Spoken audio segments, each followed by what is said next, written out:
Para você e para todo mundo que nos acompanha, a maior parte dos grandes jornais, da grande imprensa internacional, está destacando o início desse julgamento, chamando esse a fase final do julgamento do ex-presidente Jair Bolsonaro e dos outros acusados pela tentativa de golpe. Você me perguntou se essas coberturas têm uma linha mais ou menos comum. Eu destacaria alguns pontos que estão presentes na maior parte dessas reportagens. Em primeiro lugar, o fato histórico de, pela primeira vez, um ex-chefe de Estado e militares brasileiros responderem nas cortes sobre acusação de tentativa de golpe de Estado. Muitos jornais lembraram o histórico do Brasil, cheio de golpes militares e interferências militares na política, sem que jamais alguém tivesse ido a julgamento ou sido considerado culpado. Eles também, obviamente, destacam a participação ali do presidente Donald Trump tentando influenciar o julgamento com a questão do tarifaço. Muitos veículos de comunicação destacaram isso. Mas, de forma geral, Carol, eles foram bastante factuais, ou seja, eles se concentraram nas informações básicas, no que está acontecendo, quais são as expectativas, quais são as acusações, o que o presidente Bolsonaro já disse a respeito e a negativa de todos os acusados de terem participado em qualquer tipo de conspiração contra o Estado de Direito no Brasil. Mas eu vou destacar alguns órgãos muito importantes da imprensa internacional. Em primeiro lugar, a BBC, a TV pública aqui do Reino Unido, que fez uma cobertura bastante factual e vai acompanhar nos detalhes tudo o que está acontecendo. A manchete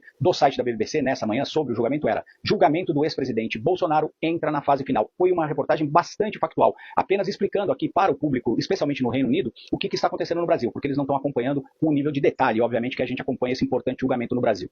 O El País, que é a principal publicação de língua espanhola no mundo, é o principal jornal da Espanha, ele destacou o seguinte na sua manchete: contagem regressiva para Bolsonaro, seu clã familiar e a direita brasileira. O El País chama esse julgamento de o julgamento mais importante da história recente do Brasil e diz que é um momento chave justamente para o Bolsonaro, para aqueles que o seguem e as partes mais à direita da política brasileira que vem apoiando o ex-presidente. Eles dão maiores detalhes ali das articulações, inclusive, dos aliados do presidente Bolsonaro sobre a discussão de uma possível anistia, inclusive para alguns dos acusados dessa tentativa de golpe de Estado.